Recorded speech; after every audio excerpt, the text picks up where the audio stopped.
E aí pessoal, tudo bem? Espero que estejam todos bem. Meu nome é Mário César, bem-vindos de volta ao curso de Mecânica Clássica. No vídeo passado nós falamos da simetria por translações. O que é uma simetria por translação? Como uma transformação que deixa a geometria do espaço euclidiano invariante, no caso, a métrica. Então a primeira simetria do espaço euclidiano com a qual nós trabalhamos foi a simetria por translações. Isso vem da propriedade de homogeneidade do espaço euclidiano, e faz com que dois observadores transladados um com relação ao outro sempre concordem com as dimensões dos objetos físicos com os quais eles trabalham. Hoje nós vamos falar da segunda transformação fundamental, que gera simetrias no espaço euclidiano, que é a simetria por rotações. Mudando para cá, nós temos aqui, então, a nossa aula de hoje é sobre a isotropia do espaço euclidiano. E a isotropia do espaço euclidiano, todo espaço euclidiano é isotrópico, especialmente nós estamos falando da isotropia do espaço euclidiano tridimensional, o que implica na invariância da métrica por rotações. Rotações são operações que vocês já trabalharam no curso. Nós podemos pegar um exemplo mais simples, que é o exemplo no espaço euclidiano bidimensional, portanto, no plano. Então, quando a gente faz uma rotação no plano, nós temos aqui os eixos x e y do sistema de coordenadas original. Eu estou rodando esse sistema xy por um ângulo θ. Ele vai virar o eixo, o x vai virar o eixo x' e o y vai virar o eixo y'. Quando eu vou trabalhar com as equações, eu vou chamar o eixo x de x1, o eixo y de x2, o x' de y1 e o y' de y2, vai mudar a notação, só porque eu não quis fazer outra figura, tá certo? Mas então uma rotação, aqui nesse caso, vai ser uma transformação de coordenadas de um sistema x para um sistema y. Nota que aqui eu tenho uma reta, já vou chamar de vetor, tá certo? Um vetor R qualquer. Nessa transformação eu não mexo no vetor, eu não transformo o vetor, eu só transformo o sistema de coordenadas. Então, assim como no caso de translações, rotações também têm forma ativa e passiva. Essa rotação que eu estou fazendo é uma rotação passiva. Se eu quiser fazer uma rotação ativa, eu mantenho o sistema de coordenadas como está e giro o vetor R, aqui no caso. Também da mesma forma como translações funcionam, rotações ativas e passivas são inversas uma das outras. Então eu já estou adiantando que rotações possuem inversas. Então, se vocês observarem de novo a figura, está aqui, por trigonometria simples, isso está feito em vários lugares, eu não vou repetir, tá certo? Uma rotação passiva no plano é dada por esse sistema de equações lineares aqui. x1, os eixos x1 e x2 são transformados nos eixos y1 e y2 através dessas equações aqui. y1 é x1 cosseno θ mais x2 seno θ e y2 é menos x1 seno θ mais x2 cosseno θ.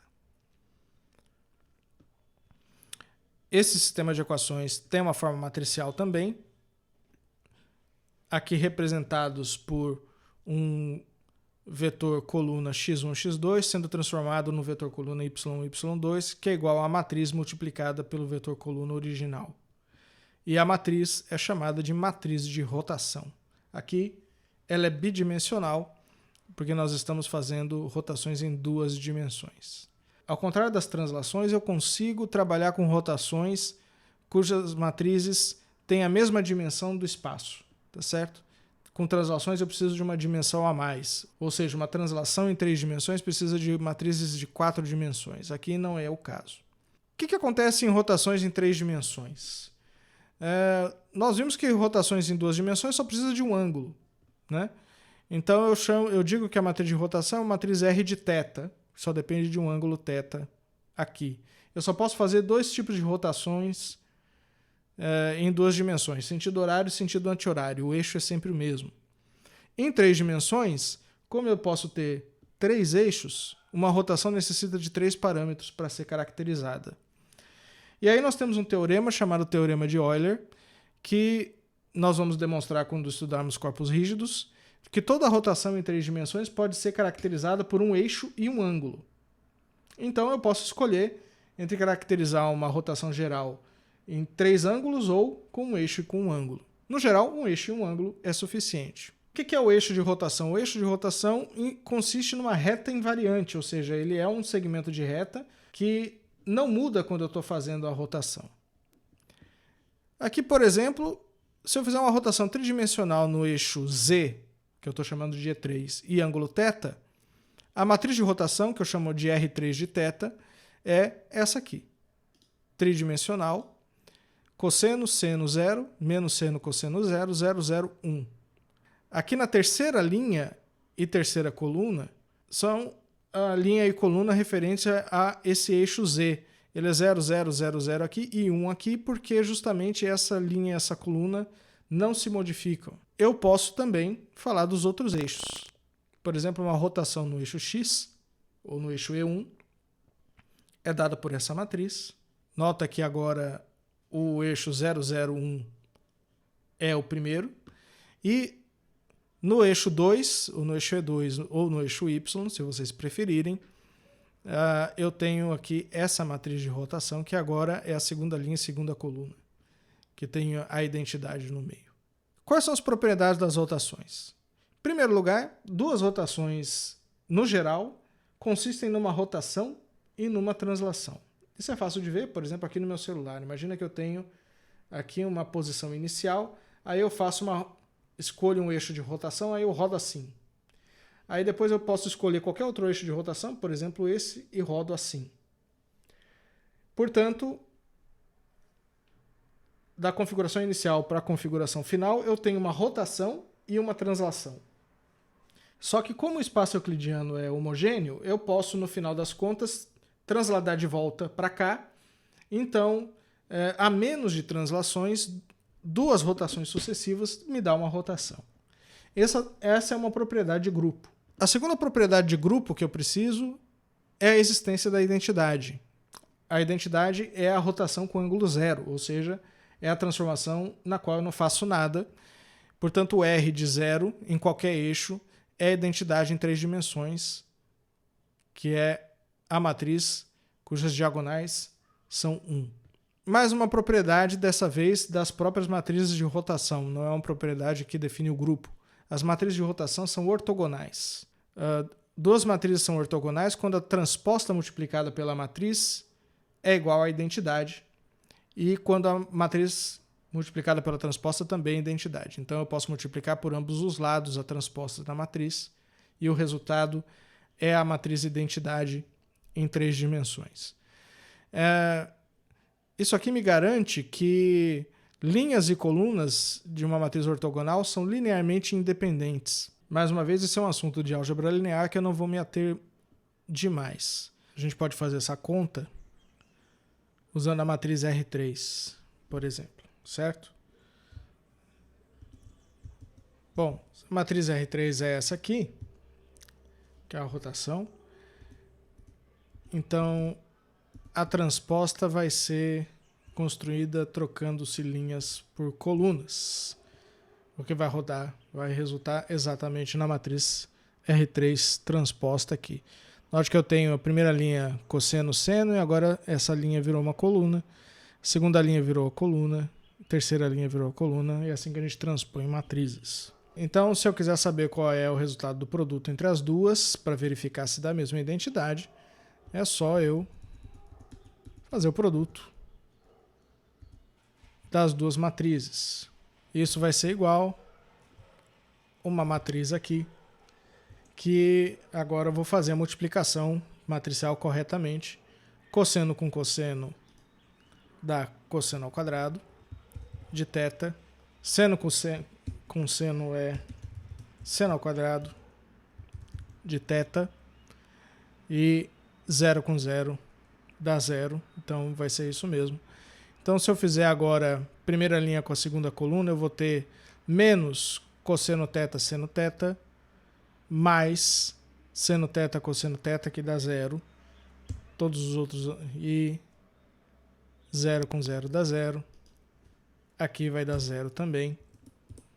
Aqui vai dar 0, só fazer a continha, porque vai me dar menos seno, cosseno, mais seno, cosseno. depois o terceiro elemento dá 0. Aqui eu vou ter seno ao quadrado mais cosseno ao quadrado, que dá 1. Seno ao quadrado mais cosseno ao quadrado. Essa linha vai dar 0. Que 0, 0. Então, esse com esse, esse com esse, esse com esse vai dar 1. E como eu tenho uma identidade trigonométrica, que cosseno ao quadrado mais seno ao quadrado é 1, isso aqui vai me dar bonitinho a identidade em 3 dimensões, como previsto. A próxima propriedade é a existência da inversa. A rotação inversa, nesse caso em que eu tenho um eixo e um ângulo, é simplesmente a rotação com o ângulo oposto, e mesmo o eixo, que vai ser igual a R transposto, em razão justamente da propriedade de ortogonalidade. Primeiro eu vou mostrar que R transposto R, a propriedade de ortogonalidade, que é R transposto R igual a identidade, vai implicar em R transposto igual a R a menos 1, ou seja, numa matriz ortogonal a transposta é igual à inversa. Eu posso pegar essa mesma equação e multiplicar por R a menos 1 do lado direito. Se eu faço isso, R vezes R a menos 1 vai ser a identidade tridimensional.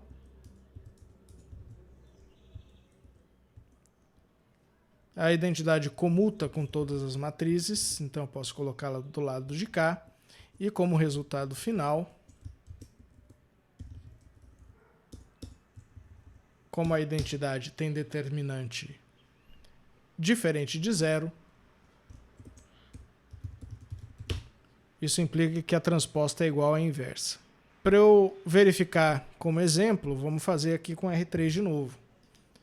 Vai funcionar com todas as outras matrizes de rotação, R1 e R2 também. Então, se o R3 é essa, o R3 a menos 1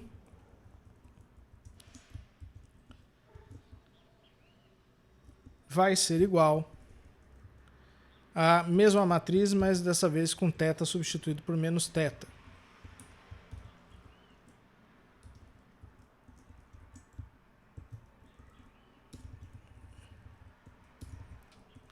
Agora vocês devem se lembrar que cosseno é uma função par.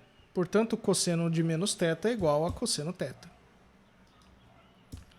Por outro lado, seno é uma função ímpar. Então, o seno de menos θ é menos seno de θ. E olha só o que acontece. Essa aqui é precisamente a matriz transposta. Isso é R3 transposta de θ. Então, beleza. Eu não só tenho a inversa, como a inversa é igual a transposta em razão da ortogonalidade. Outra propriedade que é especial das matrizes de rotação é que o determinante é 1.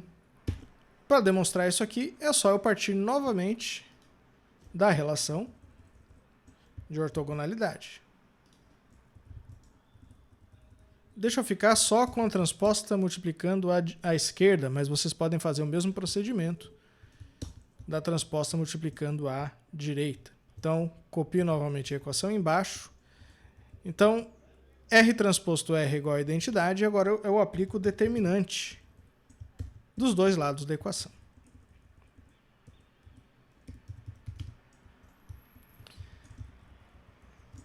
Mais uma linha de baixo. Primeiro, determinante da matriz identidade é igual a 1. E o determinante do produto é igual ao produto dos determinantes. Bom, já que a minha matriz R é real, tá certo? Então ela é formada por números reais, o determinante da transposta é igual ao determinante da própria matriz. Portanto, no fim, eu chego no resultado que o determinante de R ao quadrado é igual a 1. Portanto, o determinante de R tem que ser igual mais ou menos 1. Então, se a matriz é ortogonal, ou o determinante é unitário ou é anti-unitário. É assim que a gente fala. Só que matrizes cujo determinante é anti-unitário não são rotações. Nós chamamos essas transformações de transformações descontínuas, né? Porque elas são transformações que não são conexas à identidade. O que significa isso? Uma transformação que é conexa à identidade, eu posso realizar, por exemplo, uma rotação. Eu posso sair de uma posição inicial e, através de pequenas rotações contínuas, eu posso chegar a uma nova configuração. Tá certo? E isso exige que o determinante seja 1. Então, o determinante de uma matriz de rotação é unitário. Se o determinante for anti-unitário, ele pode ser ortogonal, contudo, não vai ser uma rotação. Outra propriedade é a não comutatividade, ou seja, se eu executo duas rotações em eixos diferentes e ângulos diferentes, a ordem importa. Então eu digo que as rotações são não abelianas. Isso vocês podem ver, não vou realizar, mas se vocês multiplicarem R3 com R2 e depois multiplicar R2 por R3, o resultado não é a mesma matriz. E por causa de todas essas propriedades aqui, nós dizemos que as rotações formam um grupo de Lie não abeliano, em que a gente denomina esse grupo, ele tem um nome especial, né? SO3, Special Orthogonal Group, 3 dimensões. Toda rotação tridimensional ela pode ser decomposta em 3 rotações baseadas em R1, R2 e R3. Então eu posso compor rotações para encontrar qualquer rotação geral que eu quiser. É só eu fazer produtos adequados de R1, R2 e R3 com os ângulos adequados. Mas essa não é a única forma de parametrização. Nós vamos ver, por exemplo, os ângulos de Euler. E, portanto, uma rotação geral ela é descrita por 3 ângulos em 3 dimensões. Certo? A forma geral, eu tenho a forma geral da multiplicação de R1 com ângulo alfa, R2 com ângulo beta e R3 com ângulo θ. Vai me dar uma matriz de alfa, beta e θ. E o resultado final é essa matriz aqui. Então, dependendo do ângulo alfa, beta e θ, eu consigo, através dessa matriz, qualquer configuração que eu quiser. Para a gente terminar, eu preciso demonstrar a invariância da métrica com relação a rotações. Para eu demonstrar a invariância da métrica, primeiro eu vou colocar aqui a função distância. Essa é a função distância, faltou um igual aqui. E eu vou escrever essa função da seguinte forma agora. Vou copiar e colar. Bom, y1 menos x1 é a diferença entre os dois pontos no eixo x, certo? Ou no eixo 1. Eu vou chamar isso aqui simplesmente de ΔX ao quadrado. Vocês já conhecem a denominação. ΔY ao quadrado. ΔZ ao quadrado. E agora essa distância aqui eu vou chamar de d ao quadrado. Então a hipotenusa ao quadrado é a soma do quadrado dos catetos, em 3 dimensões também. Agora eu vou dar uma outra denominação para d, que é a função distância. Eu vou chamar isso aqui de ΔS.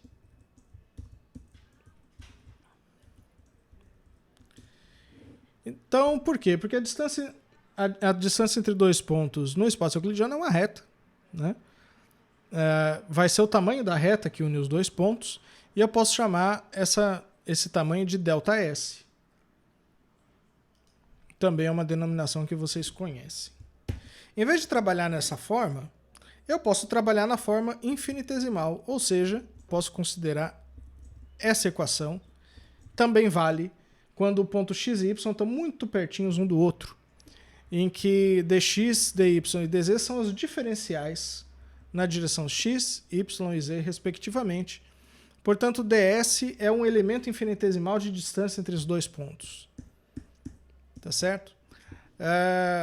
Para eu trabalhar a invariância da métrica por rotações usando a função distância, vai ficar muito complicado. Eu vou usar esse aqui. Como nós estamos trabalhando com rotações usando matrizes, eu vou ter que introduzir matrizes aqui também. Então eu vou introduzir eu vou introduzir um elemento, bold symbol dx, que esse senhor é uma matriz coluna, que é dx, dy, dz. Tá certo? E aí, além desse, eu tenho meu dx transposto. Meu dx transposto é uma matriz linha. Uma linha, 3 colunas. Também dx, dy, dz. Então, note que ds2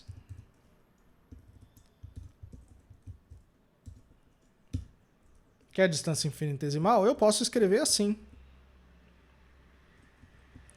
Como dx transposto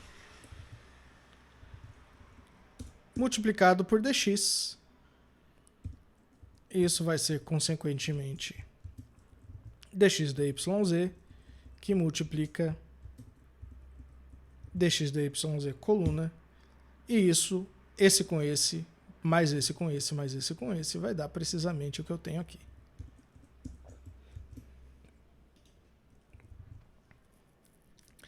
Então, essa forma aqui, dx transposto dx, é uma forma matricial de escrever a distância infinitesimal entre dois pontos. E se eu demonstrar que esse elemento de distância é invariante por rotações, fazendo o caminho inverso, eu demonstro que a distância entre dois pontos é invariante também. Então eu vou usar esse artifício. Vamos supor que o x em negrito aqui seja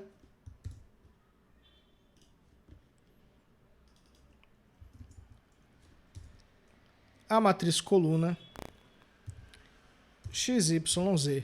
Se isso aqui é verdade, a diferencial do meu ponto X também vai ser, aí vou escrever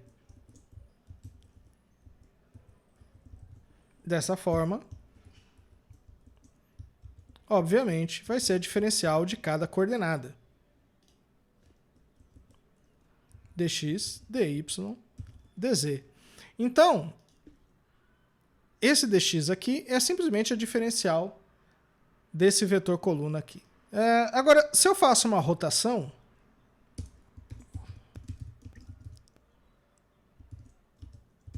das coordenadas x para as coordenadas y, correto? E isso aqui é igual a R, uma matriz R qualquer, de novo coordenadas x, automaticamente dx vai se transformar da mesma forma. Então isso é importante.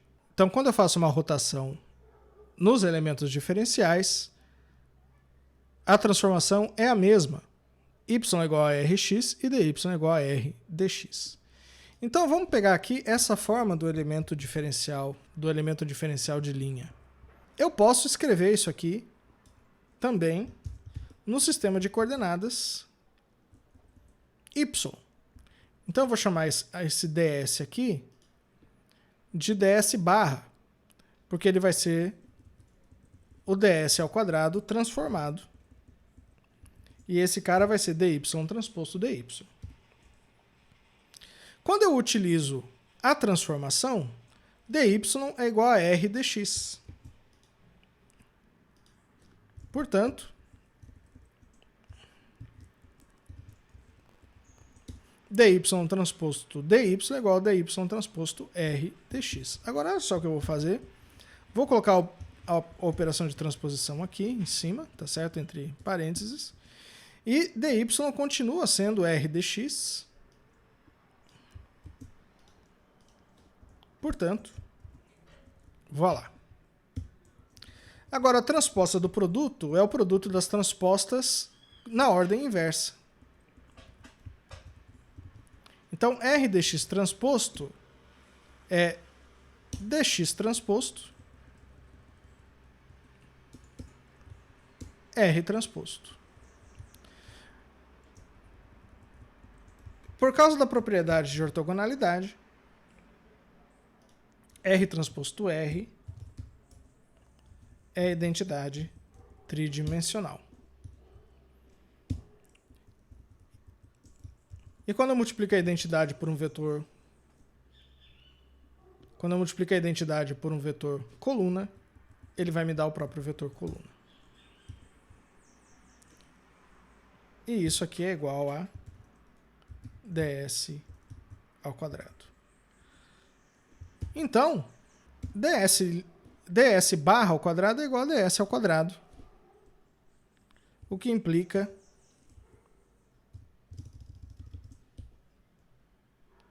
invariância da métrica por rotações. Usando o argumento inverso, então eu consigo demonstrar que d de xy é invariante por rotações também. Se vocês quiserem demonstrar explicitamente, vocês vão ter que usar as componentes da matriz e as propriedades. Vai dar muito mais trabalho. Eu não vejo necessidades. O argumento pelo qual a métrica tem que ser invariante por rotações é o mesmo pelo qual a métrica tem que ser invariante por translações. Tá certo? Dois observadores que têm orientação diferente, um com relação ao outro, eles precisam concordar com a física dos objetos ou dos sistemas físicos que eles estão analisando. E essa física, ela, na mecânica clássica, é determinada pela geometria. Ou seja, dois observadores que estão rodados um com relação ao outro vão concordar com as dimensões dos objetos físicos. E essa consiste na segunda simetria fundamental do espaço euclidiano. No próximo vídeo eu vou começar a falar de um movimento, eu vou colocar mais um postulado, tá certo? Eu vou definir o que é um movimento e vou discutir o que é tempo. De maneira que o tempo não vai ser um conceito primitivo da minha teoria, mas ele vai ser derivado desse postulado. Deem uma olhada nos materiais de apoio, nos textos que estão no Moodle, e se vocês quiserem estudar um pouquinho mais sobre translações e rotações, também tem um link lá para saber mais. Então, uma boa semana para vocês e até a próxima.